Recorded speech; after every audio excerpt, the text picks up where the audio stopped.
I just want to start by thanking Senator Tom Harkin for that introduction. It's really an honor to share a stage and to share the title of senator. And I want to thank Tom Harkin, too, for your continued efforts to ensure that people who experience disabilities are fully included in their communities. Years ago, as a mother of a young man who experiences very significant physical and developmental disabilities, I had written an article about the importance of what federal and state governments can do to empower those with disabilities and the difference it had made in my family's life. It turned out that at the time I wrote that article, Senator Harkin had been exploring my beautiful state during the New Hampshire primary. And he gave me a call just to urge me on. So, Senator, thank you for that early encouragement and thank you for your leadership. I also want to thank Executive Director Annie Corteo. Thank you so much for everything you do and the Association of University Centers on Disabilities for all you do to support those who experience disabilities. And I'm going to take a moment of personal privilege not only to say how proud I am of UNH's Institute on Disability, but give a shout out to UMass Boston, which is I have a long family relationship with, and I thank them very much for all the work they're doing to focus on inclusion of people with disabilities in the workplace. I'd also just like to welcome everyone here today. I know that you are joining us from dozens of countries and from various industries, and I want to thank you for your commitment to employing people with disabilities and adapting policies that encourage companies to do so. Everyone here understands that fully including all people, regardless of their personal circumstances, is critical to the strength of our people, our economy, and our society. And I'm really proud to represent a state that has a long history and tradition of inclusiveness. New Hampshire has led efforts to end discrimination against individuals with disabilities, understanding that everyone deserves the opportunity to be fully included in their communities and to live productive lives. And I've seen this tradition and importance of inclusion in my own family. As Tom mentioned, my husband and I have two children, the oldest of whom, Ben, happens to experience cerebral palsy and a lot of related disabilities that sometimes accompany that condition. And it wasn't long after we welcomed Ben into the world that my husband, Tom, and I began to understand that we were going to need a little bit of extra help, in fact, a lot of extra help, if Ben was going to have the kind of childhood and growth into adulthood that we all want for our children. And we were lucky because in New Hampshire we found that network of support. I still remember the day, about now 26 years ago, when a school bus pulled into our driveway and a wheelchair lift came down, and we wheeled Ben onto the lift, and off he went to his first day of publicly funded preschool, where he was going to have a chance to learn and to make friends just like any other kid. And I sat on the stoop and I thought about the fact that had Ben been born a generation or two early, we would have been pressured to put him in an institution. There wouldn't have been the kind of community supports that allowed Ben to live in his community, in our home, with the kind of care he needed.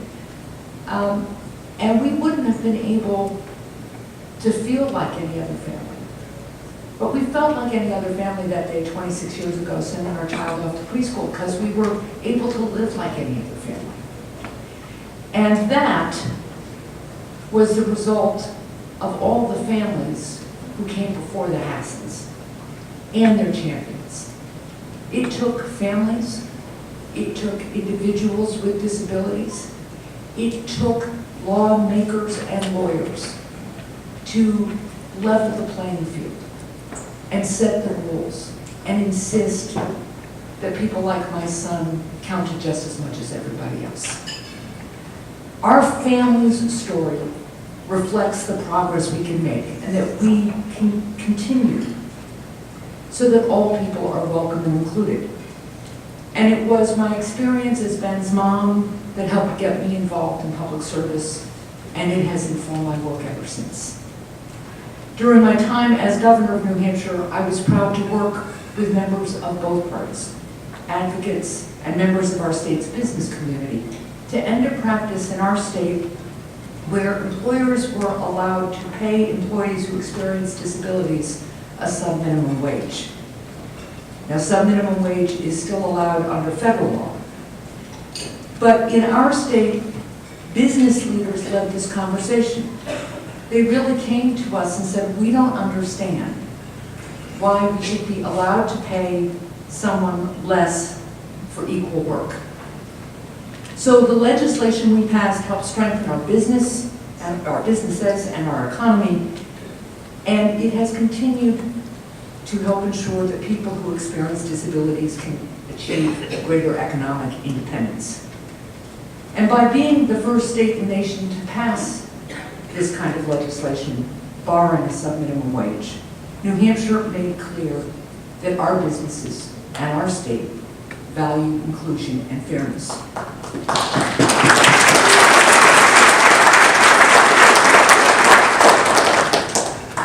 In the United States Senate, I'm continuing to fight to ensure that people who experience disabilities have the support that they need, including expanding access to competitive, integrated employment, and continue to protect programs like Medicaid that help ensure that people who receive the supports they need can actively participate in their community, including in their homes, at school, and at work. One of the things that was so compelling and I think so important as we push back against the efforts to repeal the Affordable Care Act was the number of people who experienced disabilities and who work, who came forward and said, you know, without Medicaid, I can't be the independent, employed person, self-sufficient person that I need to be, that I want to be. I can't contribute to the business or to my employer the way I want and need to be. I'll end up staying at home.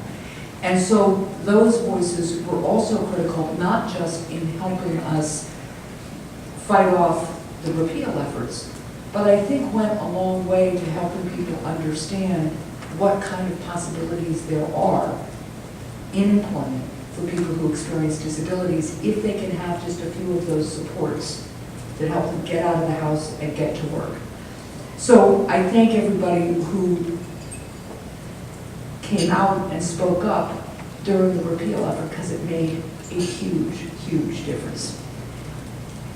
I also want to comment on something that Senator Harkin said in his introductory remarks. Issues that impact individuals with disabilities aren't partisan. And we've seen long-standing bipartisan support for moving forward on this issue in the past. It was, in fact, a Republican president who signed into law the landmark Americans with Disabilities Act 27 years ago. So that's why I'm going to keep working with my colleagues to find common ground and areas where we can make progress.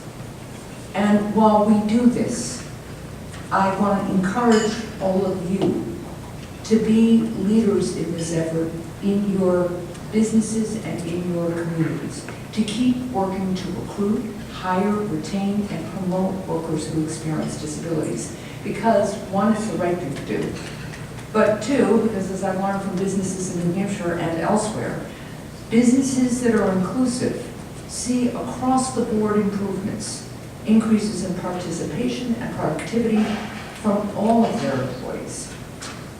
And for us to make progress around the world, it's critical that the United States remain a leader in advancing the rights of those experiencing disabilities. Our nation was founded on the core value that can be summed up in two words: everybody counts.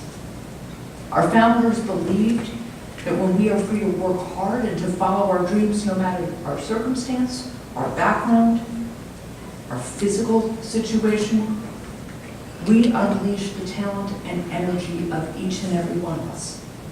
Now that honors the cause of human dignity and freedom, which is of course important in its own right, but it also allows our country to compete, to grow, and to thrive. And while we know that our founders didn't count everyone at first, right? They had the faith that every generation of Americans would do the work to strive to build a more perfect union, to include more and more people, bringing people in from the margins into the heart and soul of our democracy and our communities and our economy. We've always done well in this country when we focus on making sure that we are living up to that basic ideal that every single one of us matters and counts. And that's why we all have to continue pushing for progress. I want to once again thank everyone here for your work in this fight to move us forward. I really hope you have a productive and impactful summit. I can't tell you what an honor it is to start the day with each and every one of you, and I look forward to hearing about all you accomplish. Thanks so much for coming.